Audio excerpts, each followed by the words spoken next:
What a life, eh, freak? 1 minute you're playing 21 and horse on the courts in Harlem, and the next moment you're in the showroom, configuring the gunmetal and graphite exterior of your luxury car and your iPad mini. Oh, I bet you get a crazy crowd when you drive that car around the block in the old neighborhood, huh? Yeah, living the dream. Mad pandemonium. But folks from back around the way are real proud of me. Yeah, I hear you. Local kid makes good. You know, it kind of reminds me of when I took my tech stock public and I rang the New York Stock Exchange bell and my mom's friends called her up and said, "Maggie, is that your son on Bloomberg News this morning ringing the bell?" And my mom says, "Yes, sirree, Bob, it was him." That was a great moment, freak. And you know, our lives are like a pearl necklace of great moments, all strung together with the finest silk thread of memories. And we have to be very careful how we cultivate those pearls and we thread that necklace. Does this meeting by any chance have to do with Vic Van Leer? I grew up in the burbs, freak. I wasn't poor, upper middle class, comfortable. My daddy worked as an accountant for one of the largest insurance firms in the country. Smart with his money. Mom didn't have to work. I went to boarding school. And then my dad died of a heart attack when I was a freshman at MIT. I was a movie geek, wanted to be a civil engineer, but I made my fortune by becoming a hybrid of both those interests. My dad didn't want me to be an accountant. Oh, listen to this. My best friend was a guy named Isidore. Yeah, we called him Izzy. He was one of the smartest human beings I have ever met in my life. I mean, Izzy was taking second-year college calculus courses as a high school sophomore, right? Straight-A student, full ride to MIT. Izzy had the world at his fingertips. But he was always looking for trouble, and trouble found him. He ran with the wrong crowd. And when we got to MIT, he got this great job working for a financial consulting firm in Boston. But every weekend, he would fly to Vegas. You see, Izzy had a system for counting cards in Vegas that had the big casinos on the strip. Oh, it's stymied. He would come back to MIT with suitcases filled with $200,000 in cold cash. What? Yeah. So your man Izzy was getting hit off like that? Like a fat rat in a cheddar cheese factory, freak. Okay, so what happened to this dude Izzy? Because he's dope. No, not dope. Dead. After he'd been missing for 3 weeks, the Nevada State Police never found hide nor hair of Isidore. And our friendship took a hit when he asked me to hang out with him in Vegas, and I said I wouldn't do it because I knew he was on a dark and twisted path in his life. And yes, he was my dude. But no way was I gonna throw my life away trying to show my loyalty to a guy who really and truly didn't understand what loyalty was all about. So this meeting is about Vic. Correctamente. Okay, well, sir, Vic isn't Izzy. And why's that, freak? Well, for one thing, you and your dead friend Izzy didn't grow up poor. Me and Vic grew up in a neighborhood where we had to look over our shoulder every 2 seconds to make sure nobody was going to walk up on us and rob us. True. Izzy and I did not grow up in the hood. But we, like you, thankfully grew up in a 2-parent household. But even that wasn't enough for Izzy. He wasn't satisfied. He was always looking for a 5-alarm fire when he already had the warmth and comfort of a loving family. This is not about class warfare, freak. This is about the consequences of making bad choices and risking it all when you feel like you have nothing to lose. Vic is like a brother to me, sir. But you shouldn't be Brother Vic's keeper, freak. Would a brother go looking for trouble and put your career and your livelihood at risk by getting into fights at nightclubs and seedy after-hour joints and then scream to the media, "Yeah, it's all good, I'm an FOF, friendo freak. It's all misunderstanding. Y'all be haters, don't hate my game." I don't think a brother would do that to someone they really cared about, but a guy who looked at you like a meal ticket would. No. See, you don't understand Vic. Really? I don't understand. No.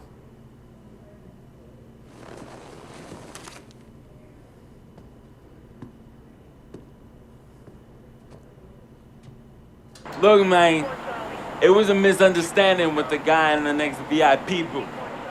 His honey started flirting with me, so naturally I started flirting back.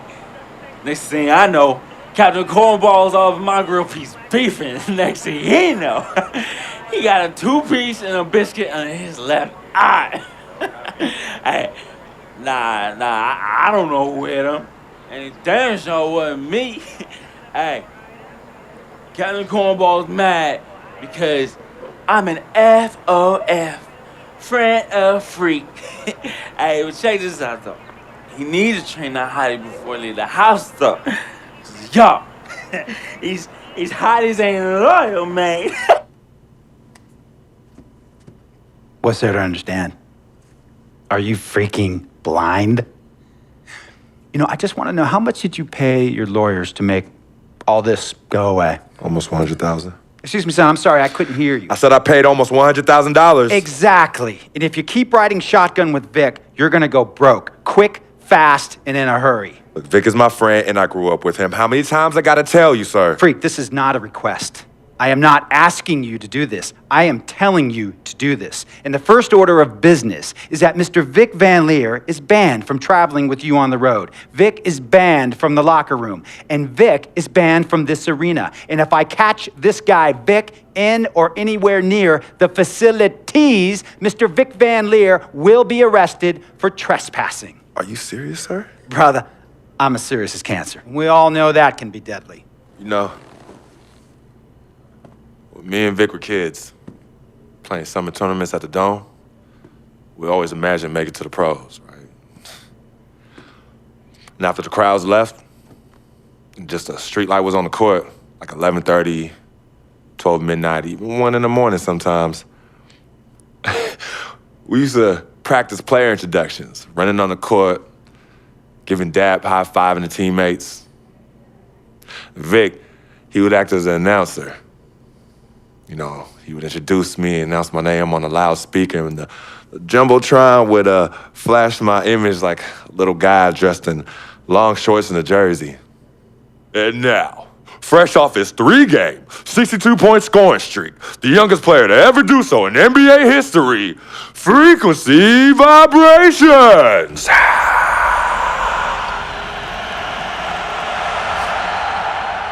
So me and Vic would sit in those empty bleachers at the Dome and dream like nobody's business.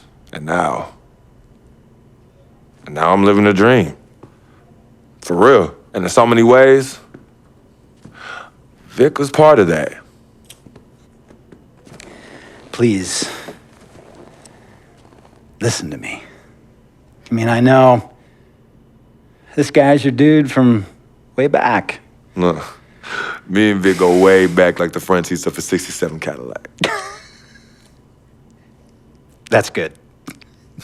We go way back. Did you say front seats? Front seats of a 67 Cadillac. We go way back like the front seats of a 67 Cadillac. Well, Jiminy Crickets.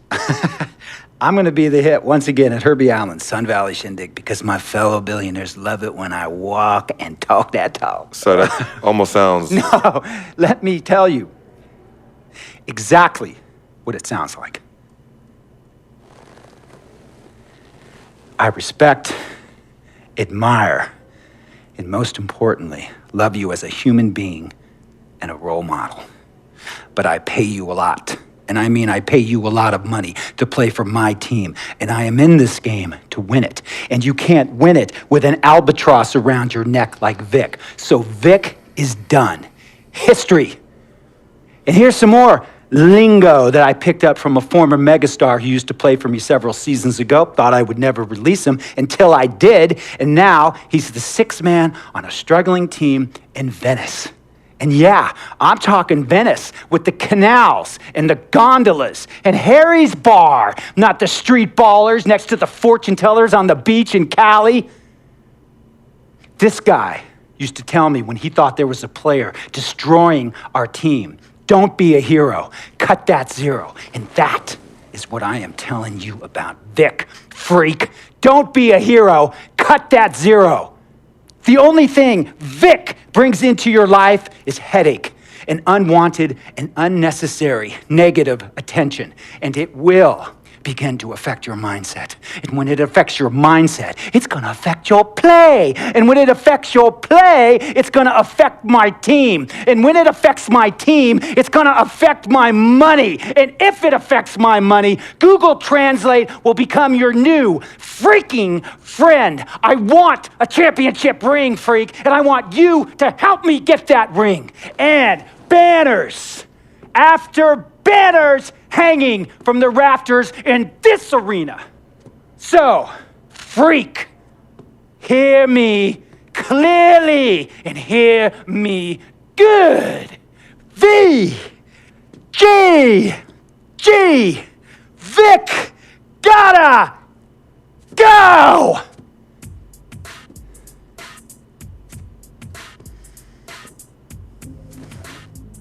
Handle your business.